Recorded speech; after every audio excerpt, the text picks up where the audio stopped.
Goodbye.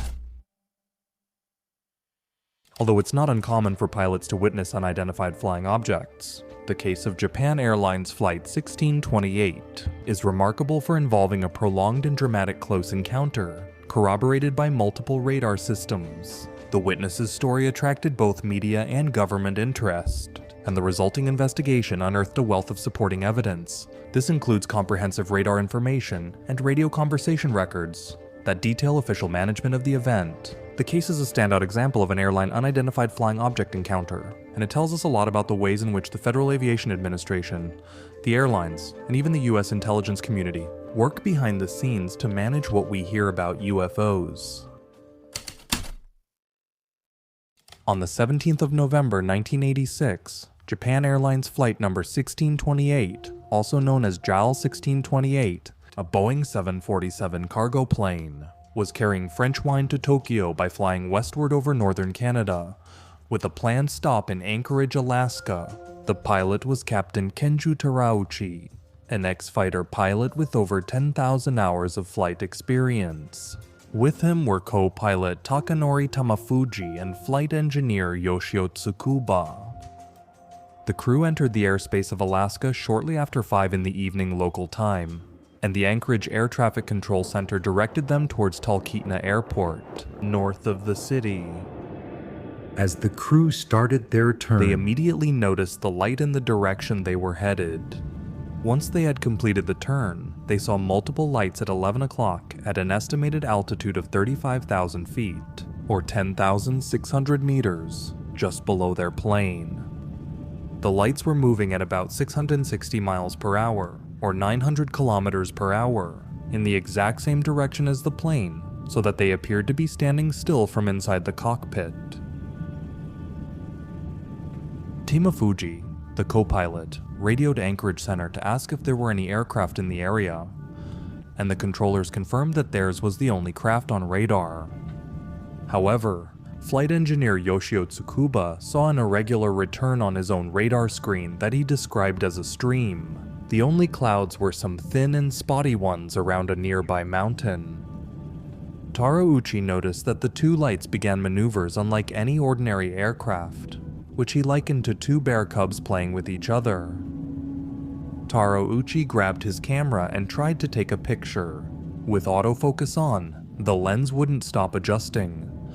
On manual focus, the shutter wouldn't close. Approximately 7 to 10 minutes after initially observing the lights, two unidentified flying objects, or spaceships as Terauchi called them, appeared in front of his aircraft. First one above the other, then side by side. From the crew's perspective, the UFOs were square, but Terauchi believed that they were actually cylindrical in shape. Seen from the side, he could see that a wide vertical stripe down the center of each craft was see-through, and sometimes ejected a stream of lights that Terauchi likened to the sparks from a charcoal fire that spewed from side to side. Terauchi estimated each object's size to be close to that of the fuselage of a DC-8 airliner. Each of the objects had a rectangular array of what Terauchi called exhaust pipes, or ports, around their circumference. All of the ports were lit up with white light, and rounded at the corners, like the windows of a passenger plane. They all seemed to shift position as a group, or rotate around the cylinders. For the next 3 to 7 seconds, these ports emitted a fiery light that Terauchi compared to the jet engine exhaust. The exhaust would flare up and down from different ports at different times, in a way that seemed to be controlled automatically. Tsukuba mentioned that the exhaust light was either white or amber colored. However, Terauchi speculated it might have changed to other colors as well. The light from the objects illuminated the cockpit of JAL 1628, and Terauchi could feel the heat on his face. Terauchi described the two unidentified flying objects as moving as if they shared a common center of gravity, while oscillating slightly with a random wavering motion. Terauchi's notes on his drawings suggest that each object rotated back and forth on its own axis, while the lights moved around the cylinder. Tsukuba described the unidentified flying objects as moving in a wavy motion. Tsukuba later stated that he saw the target appear on radar immediately after the visual sighting. Radar operators at Elmendorf Regional Operational Control Center also reported a target ahead of the airplane. At this point, the unidentified flying objects were flying at the same speed as JAL 1628. Although they were higher in altitude, the unidentified flying objects stayed in formation for 3 to 5 minutes before they moved into a line 40 degrees to the left of the plane. During the 10 to 15 minutes that the unidentified flying objects were either in front of or to the left of the airplane, the flight crew had a hard time communicating with the ground below. The UFOs then departed, and the equipment functioned as usual. The team found no irregularities in the plane to explain the malfunctions. Goodbye. Roughly a quarter hour after the initial UFO showed up, the crew noticed a faint white light, stretched horizontally at the same altitude, direction, and height as the first UFOs, and speed as their own plane, coming from the direction that the first two unidentified flying objects flew away. The crew queried Anchorage Center about a light at their 11 o'clock position, but nothing appeared on ground radar. Terauchi set the aircraft's digital weather radar distance to 20 miles, and a large round object appeared on the screen about 7 to 8 miles, or 11 to 13 kilometers away, in the same place that he could see the light. In one instance, Anchorage detected a radar signal roughly 5 to 8 miles, or 8 to 13 kilometers away from 1628. Anchorage then radioed Elmendorf Air Force Base, where their controller reported that for a minute to a minute and a half, he also detected a weak return about 8 miles, or 13 kilometers from 1628. While Terauchi was speaking with Ankara, the light on the bridge slowly moved to the left of their aircraft, showing that there were 2 of them before they disappeared from the radar. Terauchi expressed that he felt this maneuver was executed as if the unidentified flying objects understood their conversation. The lights were now located just below the eastern horizon, in the area where they were hardest to spot. They were estimated to be at a distance of 7 to 8 miles, or 11 to 13 kilometers. Tamafuji mentioned that he was unable to see them because of his position on the right side of the cockpit. While they were in air over Fairbanks, the team turned around and saw the shadow of a thing shaped like a walnut, having a rim in the center with 2 dim flat lights at the ends. The top was lit by silverish lights that flashed in a sparse, irregular pattern. Terauchi later estimated it to be about 1.5 to 2 times the length of an aircraft carrier, and referred to it as a gigantic spaceship, or as the mothership. Tsukuba later mentioned that this thing seemed very unclear to him, and was hard to view from his location. The crew asked for a change of course to the right from Anchorage. As soon as they figured out that the main UFO had tracked them on this maneuver, they asked for another course alteration. However, the operator insisted that they maintain the rotation until a full circle. As Terauchi carried out this action, a radar operator in Anchorage noticed a primary target at the 6 o'clock position, about 5 miles or 8 kilometers away from JAL 1628. Elmendorf Control Center's radar also displayed a target behind the aircraft that followed it through the turn. When the team finished a complete circle, the massive unidentified flying object was still seen at their back. Tamafuji later asserted that there was no chance of weather disruptions appearing on the radar screens. The unidentified flying object trailed the aircraft towards Talkeetna. A United Airlines passenger aircraft was entering the same air zone, and Anchorage Center requested they get visual confirmation on JAL 1628. Planes were in sight of each other.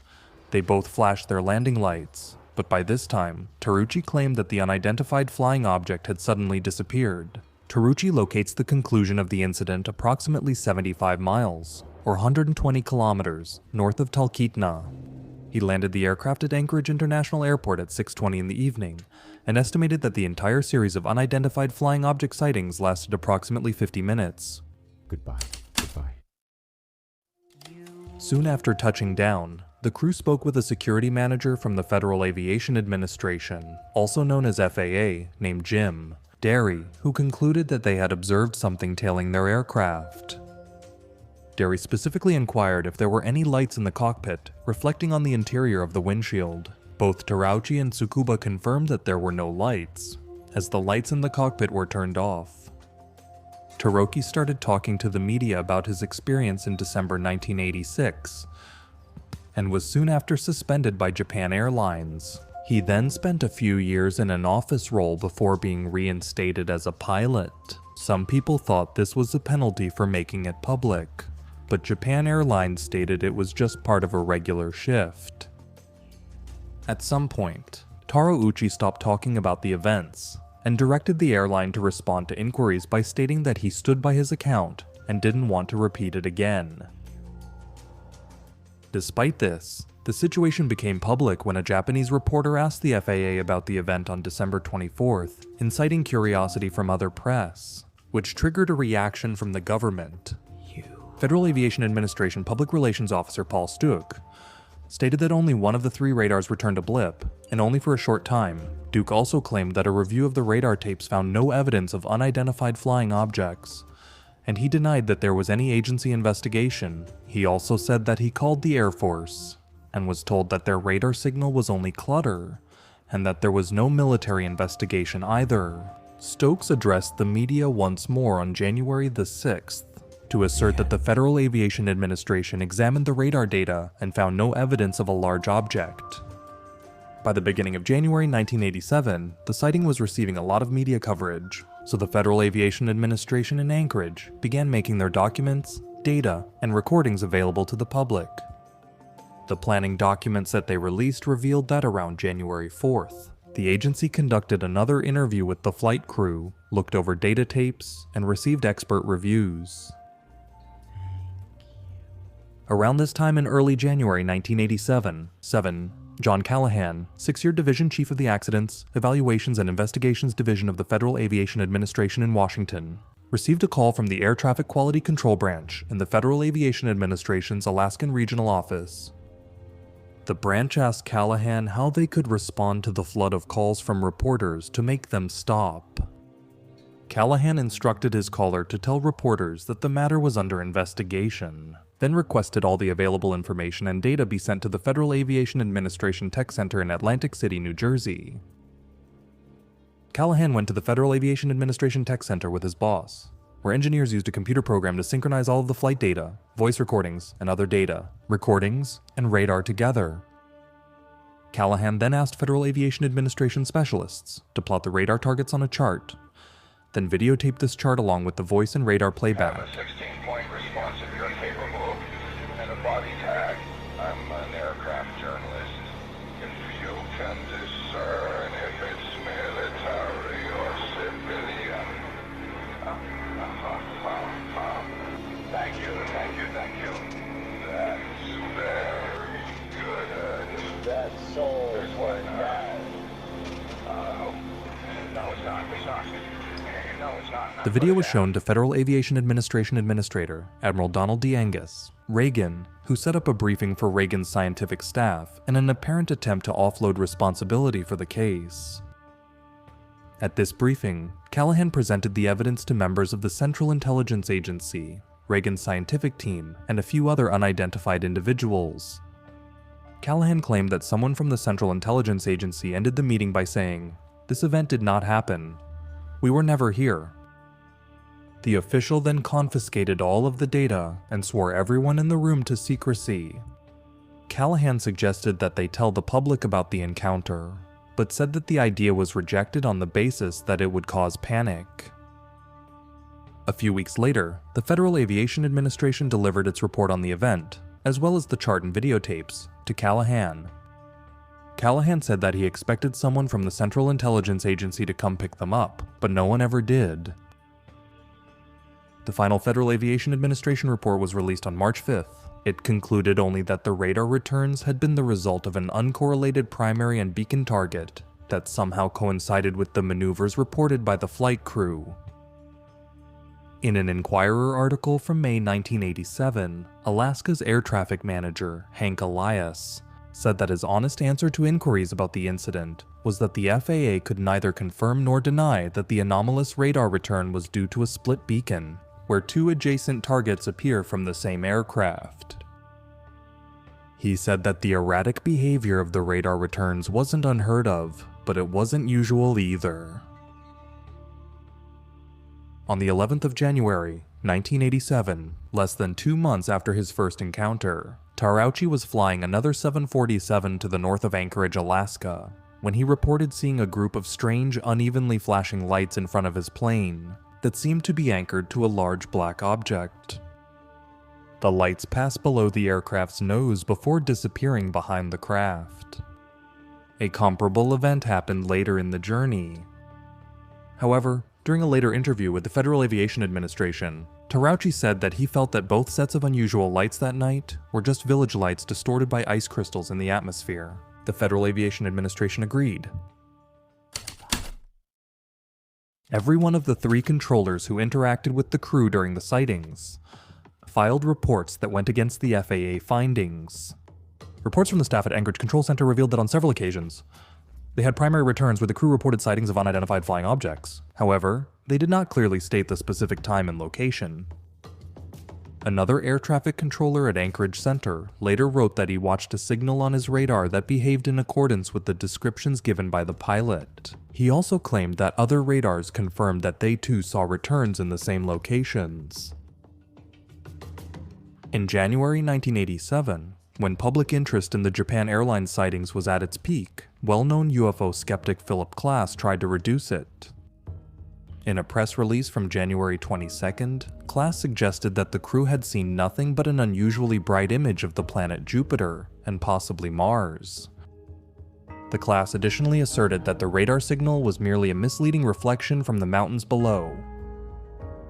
Klass's explanation got a lot of traction in the media, contributing to the public perception that the entire incident had been explained. All the supporting materials were released in March. For the summer 1987 issue of the Skeptical Inquirer, Klass revised his explanation, adding that the nearly full moon could have caused moonlight to reflect off of turbulent clouds of ice crystals, and appeared to Terauchi as afterburners. Naval scientist and amateur enthusiast of the study of unidentified flying objects, Bruce McCabe, produced a report on the Japan Airlines Flight 1628 Unidentified Flying Object, which appeared in the March-April 1987 issue of the International Unidentified Flying Object Reporter. His report details that the large walnut unidentified flying object appeared nearly opposite to the planets from the crew's perspective, casting doubt on Klass's explanation. Terauchi stated that he recognized Jupiter during the flight, and insisted that what he witnessed was not a planet. Though Terauchi claimed that he was not afraid, he and the crew were unsettled by the fact that they didn't know the purpose of the unidentified flying object, as he put it. Terauchi did not venture a guess as to the origin or intentions of the unidentified flying objects, and has apparently not spoken publicly of the event since the immediate aftermath. Callahan retired in August of 1988, and in response, the Federal Aviation Administration branch manager sent him all the agency's documents on the case. Though Callahan was asked not to talk about it, he felt that the public had the right to know. From 2001 onward, Callahan began to publicly discuss his involvement in the case, and to push the United States government to reveal what it knows about the unidentified flying objects phenomenon. He spoke at a UFO disclosure press conference in 2007, as well as the Citizens' Hearing on Disclosure in 2013, and has been featured in several unidentified flying objects documentaries. He also wrote a chapter on the case for Leslie Kean's popular 2010 book, UFOs. Generals, pilots, and government officials go on the record. Soon after, Callahan spoke to the Huffington Post and confessed that in his last decade working for the American government, he lied to the public and helped spread false information on unidentified flying objects. John Greenwald operates the Black Vault, a website dedicated to U.S. Freedom of Information Act, or FOIA requests for documents on unidentified flying objects. He first filed a Freedom of Information Act request for the Japan Airlines case in 2001, and was alerted to the existence of 107 pages of documentation. However, he was informed that all of these documents would soon be destroyed. Upon making a second request in 2009, he was told that the records were already gone. However, in 2018, Greenwald found approximately 1,500 pages of documents related to the case in the National Archives. Most were letters from the public, but there were also copies of news coverage, Federal Aviation Administration communications, radar data printouts, and interviews with the crew. Japan Airlines Flight 1628 was not the first or only commercial flight to encounter a UFO. But crews seldom report Sightings for fear of professional consequences. The fact that Terauchi was put on desk duty for years after his report might help explain why most pilots generally do not talk about unidentified flying objects. Whatever the reason, Callahan's investigation with the Federal Aviation Administration proved that flight crews, flight controllers, and radar operators do obtain evidence of UFO activity. And the abundance of technical data makes Japan Airlines Flight 1628 one of the most thoroughly documented UFO cases on record. And the involvement of the Central Intelligence Agency proves that the United States government was more invested in the case than they were letting on. As Callahan said, "Who are you going to believe, your lying eyes or the government?